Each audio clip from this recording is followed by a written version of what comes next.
Ela era muito querida na comunidade, o tipo de dona de café que lembrava seu nome, pedido e até como você gostava do café sem perguntar. Em uma cidade tranquila de Connecticut, onde todos se conhecem, ela construiu uma vida baseada em calor humano e conexão. As fotos mostram uma mãe dedicada e um rosto familiar e querido pela cidade. Acionaram os bombeiros para apoiar o serviço de emergência. Eles têm 2 vítimas lá embaixo. Mas agora, aquela amável dona de cafeteria está ligada a uma tragédia. Ela está morta e um suposto assassino está sob custódia. E apenas alguns meses antes de sua morte, ela enviou um aviso, um pedido de ajuda que agora parece ainda mais assustador em retrospecto. Estamos no caso apresentado pela Lei e Crime. Eu sou Chris Stewart.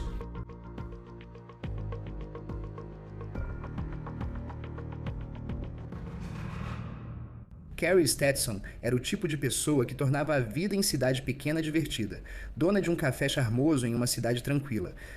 O rosto amigável que você via ao entrar, sempre com algo bom para você, independentemente do seu dia. Carrie era dona do Railway Café em Winsted, Connecticut.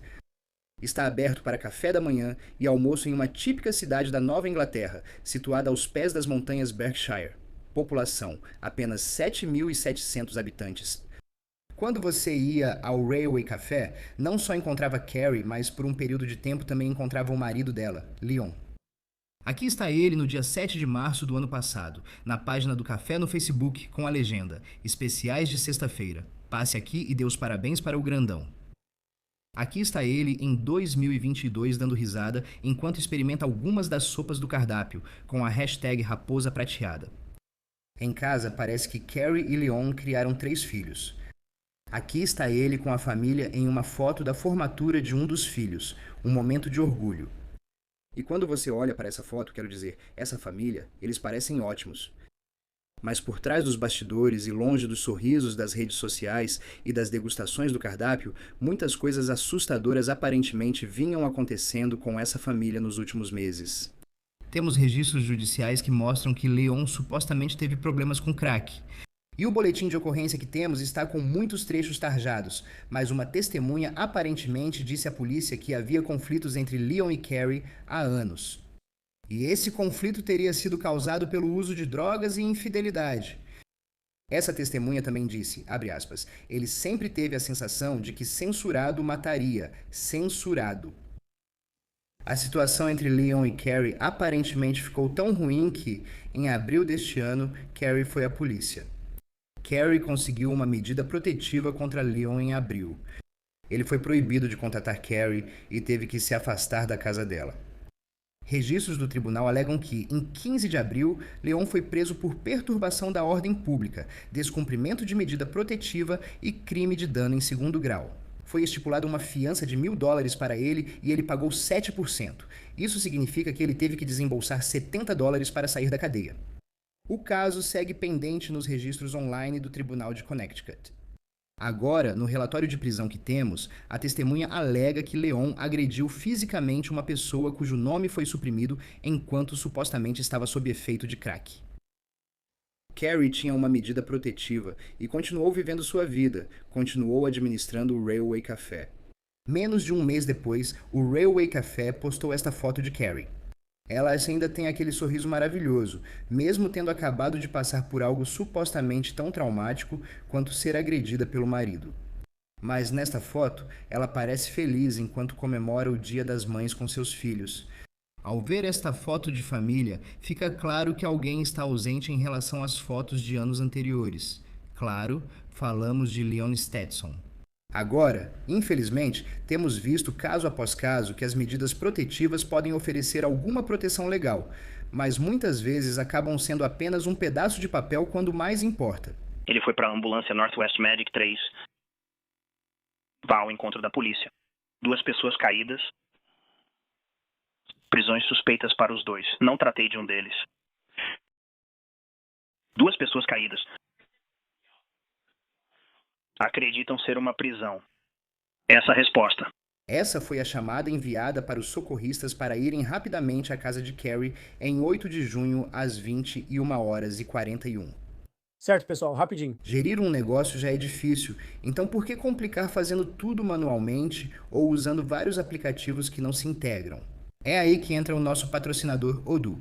Odoo é uma plataforma de gestão empresarial tudo em um, com um conjunto completo de aplicativos integrados que conectam perfeitamente todas as suas operações, desde vendas e contabilidade até manufatura e até mesmo envio.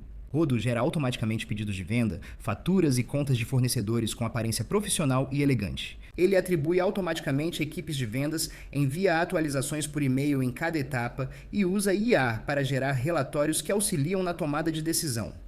Na manufatura, os aplicativos sincronizam o estoque com atualizações em tempo real de produção e compras, evitando falta de produtos. Na hora da contabilidade, tudo é automatizado. Odoo gera faturas, rastreia despesas e resume dados com IA, economizando centenas de horas.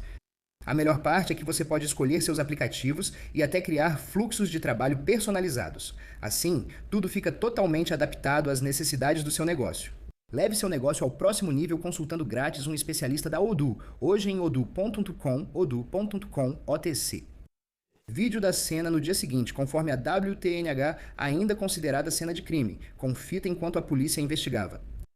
E quando eles entraram na casa, descobriram sangue dentro.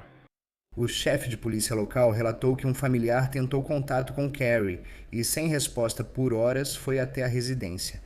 Eles entraram na casa e viram um rastro de sangue do banheiro até o quarto. Nesse momento, eles saíram da casa e chamaram a polícia.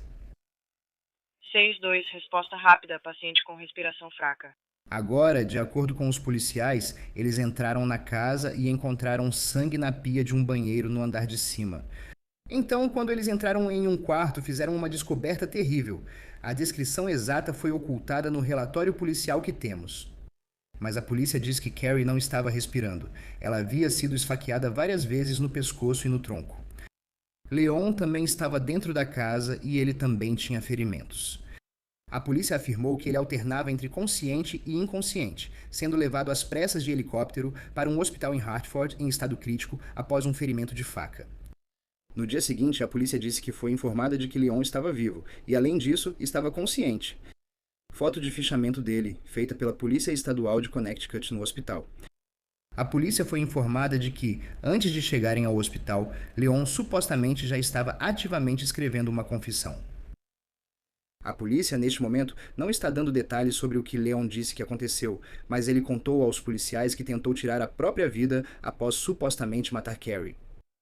Na investigação, a polícia afirma que não havia sinais de arrombamento na casa de Carrie. A polícia também diz que encontrou o carro de Leon não muito longe da casa. A polícia analisou as câmeras de vigilância e montou uma linha do tempo do ocorrido. Eles dizem que o carro de Leon supostamente chega ao bairro pouco antes das 2 horas da tarde daquele dia. Os corpos deles só seriam encontrados às 9h41 da noite. Leon supostamente fez algumas postagens preocupantes nas redes sociais nos dias e até minutos que antecederam o que supostamente aconteceu dentro da casa de Carrie. A polícia ocultou esta parte do boletim de ocorrência que temos, mas aparentemente há uma mensagem importante que ele enviou para alguém no Facebook pouco antes de chegar à casa de Carrie às 13h52 daquela tarde. No dia anterior, uma testemunha relatou uma postagem preocupante dele no Facebook, mas não sabemos o conteúdo exato. Agora, quanto à arma do crime, parece que Leon disse à polícia que não a levou com ele para a casa de Carrie, mas que pode ter usado algo que ela usava para trabalhos artísticos. Leon e Carrie tinham 3 filhos, pelo que podemos ver nas redes sociais, e parece que isso foi o que um deles postou. Você não imagina o que uma família passa agora. Essas 3 crianças, o que elas estão passando agora com a mãe morta e o pai agora enfrentando acusações muito graves. Parece que a família tinha 3 filhos. Isso foi o que um deles postou nas redes sociais após a prisão de Leon. Abre aspas. No dia 8 de junho, meus irmãos, nossa família e eu tivemos tudo o que conhecíamos e amávamos arrancado de nós pelas mãos do nosso próprio pai, a sangue frio. Perdemos nosso melhor amigo, nosso raio de sol, nosso calor, nosso porto seguro, nosso lar, nosso chefe, nosso mentor e nossa própria Martha Stewart. Ela fez da minha vida o que é hoje. Trabalhou incansavelmente para tornar cada dia especial para todos que conheceu. Ela fazia todos se sentirem amados, acolhidos e cuidados, independentemente de quem fossem. Ela faz parte de toda a minha vida e de cada lembrança que guardo. A perda dela é impossível de colocar em palavras, mas um dia eu vou tentar encontrar as certas. Nunca haverá outra pessoa como minha mãe. Eu nunca vou amar alguém como amei minha mãe. Sentirei saudades da minha mãe e do seu sorriso enorme e contagiante para sempre. O Instagram serve para mostrar às pessoas só o que você quer que vejam. Mas essa é a realidade nua e crua agora. A violência doméstica nem sempre é óbvia para quem vê de fora. Às vezes, as pessoas em maior perigo são aquelas que mais tentam convencer todo mundo de que está tudo bem. E às vezes, as pessoas mais doentes que você conhece são tão boas em atuar que você acredita que elas nunca seriam capazes de tirar algo tão vital dos próprios filhos. Leon Stetson agora está sendo acusado de assassinato, invasão de domicílio e violação de ordem de restrição. Uma vaquinha no GoFundMe para os filhos de Carrie arrecadou cerca de $100 mil. Sobre o restaurante dela, onde Carrie fez muitos se sentirem amados e recebia quem passava pelo noroeste de Connecticut com um sorriso, o Railway Café. Postaram no Facebook, queremos agradecer a todos pelo incrível amor, apoio e gentileza que nossa família recebeu nos últimos dias. Isso significou mais para nós do que as palavras podem expressar. Também queremos esclarecer algumas informações erradas que vimos. O Railway Café não vai fechar permanentemente. Esse café era a paixão da mamãe e tem sido uma grande parte da vida da nossa família por muitos anos. Ao lidarmos com os próximos dias, planejamos reabrir e seguir atendendo a comunidade que a mamãe amava. Obrigado pelo apoio e por nos ajudarem a honrar sua memória. Esperamos revê-los em breve. Antes de chamarmos nosso convidado e discutirmos o caso e seus possíveis desdobramentos, quero lembrar que, se você ou alguém que conhece precisar de ajuda, pode procurar a linha direta de violência doméstica. O número é 1-800-799-SAFE, que corresponde a 7.233. Você também pode enviar uma mensagem de texto com a palavra iniciar para 88788. Está disponível 24 horas por dia, 7 dias por semana. Vamos analisar este caso com Sonny Slaughter, instrutor de polícia e consultor de júri. É sempre ótimo ter você aqui no Law and Crime, sabe? Especialmente para entender esse tipo de caso. E, infelizmente, temos visto casos de violência doméstica como este, em que parece que a vítima fez tudo certo em relação ao que se deve fazer. Não sei ao certo o que fazer nesses casos, mas ela conseguiu a medida protetiva e, mesmo assim, isso supostamente ocorreu. Você também leu o relatório policial. O que mais te chamou a atenção? Que ela fez tudo o que deveria fazer. E que, sabe, a gente costuma comentar nos bastidores que a violência doméstica nem sempre é uma crise contínua, mas sim algo situacional. E eu acho que é aí que as pessoas tendem a pensar, às vezes, que a violência doméstica acontece a todo segundo, a todo momento, que não existem momentos bons. Mas esses são momentos situacionais e momentos oportunistas, situações em que a raiva, a fúria e a ira se tornam o catalisador para esse tipo de assassinato hediondo. Mas nesse caso, Carrie Stetson, que é a vítima desse caso, ela sentiu, ela sabia que algo estava errado. Ela sabia disso. Eu não sei há quantos anos o relacionamento deles era assim, mas ela sabia que precisava realmente documentar algumas coisas e fazer uma mudança para salvar a própria vida. Ela fez tudo certo, tudo o que a gente orienta as pessoas a fazerem. Existe um processo que, você sabe, a polícia, os prestadores de serviços às vítimas, outras pessoas e até mesmo os tribunais orientam as vítimas a seguir para garantir a segurança, porque sair é o momento mais perigoso. Ela fez tudo isso. E o que me chamou a atenção foi que ele ainda assim a matou intencionalmente, ele confessou. Ele fez isso, sabe? E você pensa que ele simplesmente foi até a casa dela, de acordo com a polícia, sabe? E eu penso nela como essa pessoa, sabe? E agora você vê as pessoas meio que homenageando ela e sua memória. Ela era dona desse café em uma linda cidadezinha de Connecticut e uma figura marcante na comunidade. E eu acho que parte disso também é assim, tipo, ok, então ela consegue, sabe, essa medida protetiva.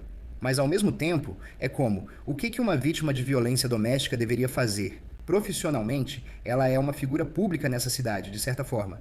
Então as pessoas sabem onde ela vai estar. O marido dela sabe onde ela estará e trabalha, pois, ao que parece, frequentava muito esse restaurante. Ele também sabe onde ela mora. É, sabe? E parece que ela morava sozinha. E é assim, você olha para isso e pensa, o que mais alguém como Carrie Stetson pode fazer quando está numa situação dessas? Sabe, eu sempre disse, e eu costumava ser, não só, eu liderava uma organização de combate à violência doméstica, fui coordenadora estadual da iniciativa Alabama Silent Witness. E o que você diz é que você orienta as pessoas a fazerem um plano de segurança. E eu já fui ao hospital com pessoas que estavam na emergência e médicos e enfermeiros me ligaram perguntando se eu podia ir lá conversar. E eu tive esse tipo de conversa de uma forma diferente do que uma organização teria, porque eu sou uma pessoa falando individualmente e não estou dizendo para elas: olha, pega suas coisas, pega seus filhos se você tiver filhos e saia imediatamente. Porque na maioria das vezes as pessoas precisam planejar e ser muito estratégicas quando decidem sair. Então, a primeira coisa que eu teria feito seria dizer para ela fazer todas as coisas que provavelmente ela fez, para garantir que ela contasse para as pessoas ao redor dela o que ela fez, porque aparentemente isso foi algo que indicava que as pessoas sabiam que ela estava com medo e que ela fosse buscar uma ordem de proteção. Mas ela fez tudo isso. E como você disse, ela tinha um local de trabalho, então não era uma mulher qualquer. E nós sempre, e uma mulher ou uma pessoa, e eu preciso deixar claro sobre uma pessoa que é vítima. Essa não era uma pessoa que era vítima e que iria para um abrigo. Ok, nós sempre pensamos que se elas forem para um abrigo e buscarem esses serviços, vão estar mais seguras. Nem sempre é assim. Ela era mãe, filha, dona de um negócio. Então, ela não podia simplesmente largar tudo no negócio dela, deixar para trás e nunca mais voltar. Ela fez tudo o que precisava fazer. Ela conseguiu a medida protetiva, tenho certeza de que ela tomou medidas muito cautelosas. Mas quando você tem um predador, e é isso que eu vou dizer, Stetson era um predador que estava determinado a assediar, perseguir e, por fim, assassiná-la intencionalmente, na minha opinião. Você pode tomar todas as precauções contra alguém com esse tipo de determinação. Se você não vê eles chegando, como no medo ou na raiva, e ele foi até a casa dela. Então, e ele sabia onde ela estava. Então, você não automaticamente, ela pode ter aberto a porta sem nem saber que era ele. Ele pode ter entrado. Falo dele, mas outros também fazem isso. É só difícil entender o que mais podemos fazer para que as pessoas se protejam quando já fizeram tudo o que podiam fazer. Café Ferroviário ficava na cidade. Gente, esse era o nome do negócio dela. O café dela se chamava Café Ferroviário. É uma comunidade pequena e agradável, bem conhecida, muito querida, bem estabelecida. E mesmo assim, ela não conseguiu ficar segura. Já tivemos pessoas, e tenho certeza que você sabe disso, e não sei se já tivemos essa conversa, que foram assassinadas no tribunal. Sim, já houve e você sabe casos em que pessoas se envolvem em brigas no estacionamento do tribunal. No início deste ano, houve um caso em Indianápolis que terminou com o assassinato de uma mulher. Acho que um dia antes ela brigou com o suposto assassino, seu marido, no estacionamento de um tribunal. Existem muitos desses momentos que só percebemos depois que acontecem. Sim. E é como isso aconteceu? Tipo, como não fizeram mais para proteger essas pessoas? E teve uma frase que a filha da Carrie Stetson colocou nas redes sociais que eu achei que resumiu muito bem vários desses casos que, infelizmente, a gente acaba comentando. Ela disse: o Instagram é usado para mostrar às pessoas só o que você quer que elas vejam, mas isso aqui é sem filtro, e essa é a nossa realidade agora. A violência doméstica nem sempre é óbvia para quem vê de fora. Às vezes, as pessoas em maior perigo são aquelas que mais tentam convencer todo mundo de que está tudo bem.